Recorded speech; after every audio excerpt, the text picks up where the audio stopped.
This is my question.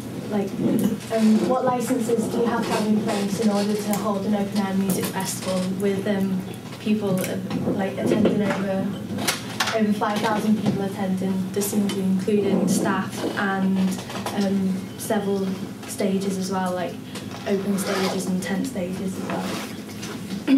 What I wanted to start off, what I started to research initially was the difference between a small club night and a large-scale festival, but after starting to research this, I found that it was just too much to do everything all at once, and I couldn't research it in depth, so I decided to just concentrate on the festival side.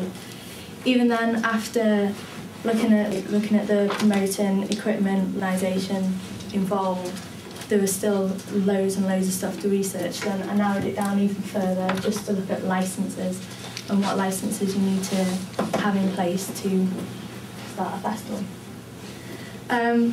In the presentation, I will look at what are the fees involved in starting a festival. These won't include equipment, staffing, amenities, it will just be the paperwork actually involved. What are the actual licences that you need to have? Local authorities do you need to notify, and who? Do you need planning permission to erect the stages? And are there any environmental or health and safety issues that need to be addressed? I first started off by emailing local councils and festivals from a student's point of view, actually asking for research tips on what licences that you need, but this didn't get much of a response at all, so I changed my tact and pretended that I was from a music production company and wanting to set up a festival. After I sent that email out, I got responses immediately, so it was quite good. I also found the Licensing Act is also on the internet, and it's something like 43 pages long, so that was one of my main research points as well. This is an example of the email that I sent out to the councils. This is the proposed festival. I wanted to have 2 days of music, 4 days of camping, 2 large open-air tents and 2 stages, 2 smaller stages, 4,000 tickets to go on sale, and then 1,000 staff as well, and a mixture of bands and DJs, and a bar as well serving alcohol. Before applying for licences, you have to fill out a pre-application proposal with a brief outline of the festival that you intend to have. These need to include the dates of the actual festival, the times of which the music's going to be on during the day and whether it's going to run over into the night time, how many tickets you're going to have on sale, and how many campsites as well that you need. The fees involved for having the council to look at the proposed festival range from £35 to £117, and even then, if they look at it, it's still not guaranteed that you're going to have the festival granted. It's just, oh, this is what we could have. Here's an example of a proposed application from the Wirral Council that you need to fill out. And then here's one from Maidstone Council as well.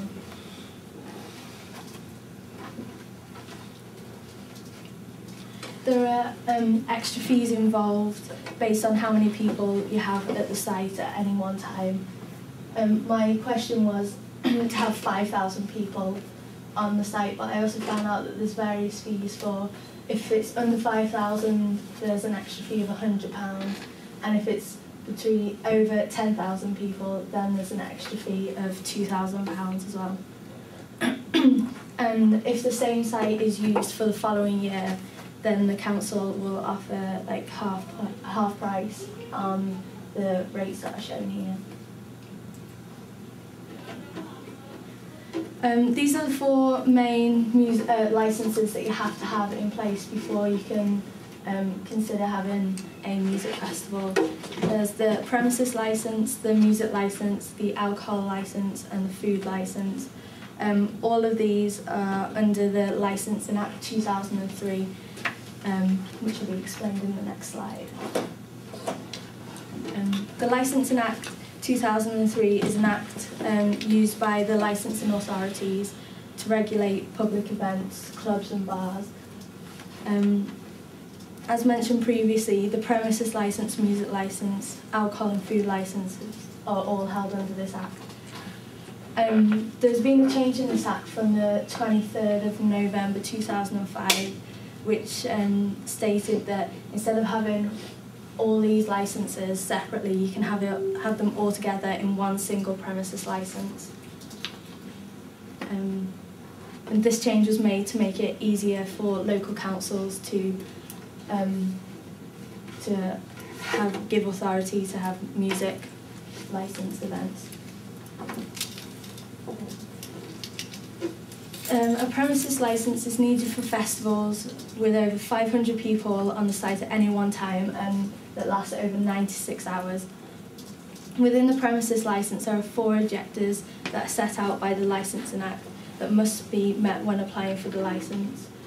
These are the 4 objectives: the prevention of crime and disorder, public safety, the prevention of public nuisance, and the protection of children from harm. All of these issues can be resolved by liaising with the police, fire and ambulance service. In the case of a club or bar, the premises licence lasts for life unless it is revoked. If there's selling alcohol to minors and things like that, then it will be revoked and you won't have a premises licence.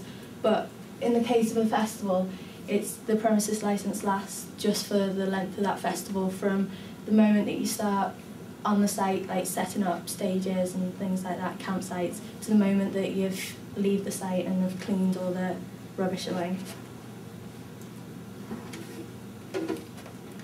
After applying for a premises licence, an advertisement of notice must be put out on the proposed site. It states that under Section 17 of the Licensing Act, that a notice to local dwellers must be put up around so they can have the chance to oppose the festival due to one of the main things that people oppose a festival on is noise and noise pollution. The notice has to be placed on the site for no less than 28 days, and it also has to be featured in the local paper. The requirement for the notice has to be the same size of an A4 piece of paper, printed on pale blue paper, and also in black ink with a font size of 16 or larger. And here's an example of a public notice that has to go up around. This is from Pembrokeshire Council. This is what they sent me. It needs to state the name of the premises, the location of the site, where and when the site can be inspected by the licensing authorities and the local people as well, and where they can write to in case they oppose a festival.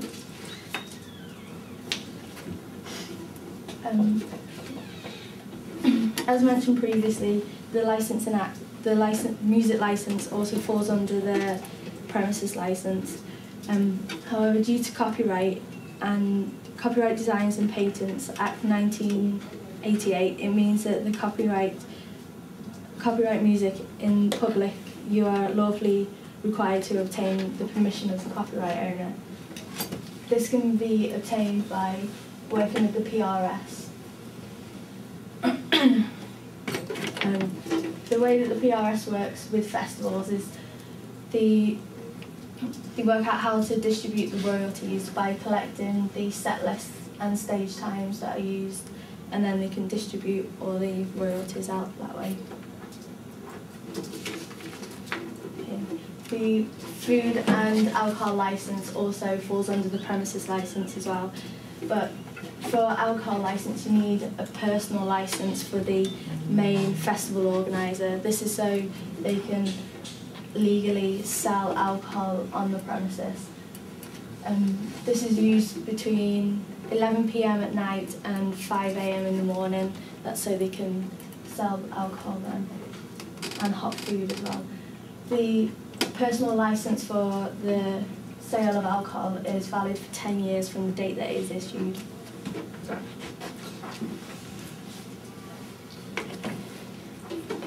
When planning for a music festival, you have to notify the police, fire, ambulance, health and safety and highways agencies. You have to have meetings with all 5 of these authorities, and the meetings must be conducted face to face, so miscommunication is not had. If all the authorities plan to or agree to the plans of the festival, it will go ahead, but if one authority doesn't agree, then the festival won't go ahead. Each of these services will decide how many crew they'll need on site at the time, depending on the number of attendants. I tried to find this out, but I couldn't get any response without saying that I was a student and it didn't work. They just wouldn't get back to me. In the case of the police, they'll they will find out how many stewards you need on site at one time, and the ambulance service will decide how many first aid crews that you will need as well. But both of these, both the stewards and the first aiders must have must have fire. Oh gosh, I've lost it right now. Must have fire equipment in the case of a small fire. But if there's a large fire that breaks out, then obviously the fire service needs to be called as well. Oh, and all of these services will help in the planning of emergency routes in and out of the festival. Health and safety is like one of the big things at a festival. A health and safety check needs to be done on the whole site to determine if there are any risks to public or staff. This check needs to be carried out.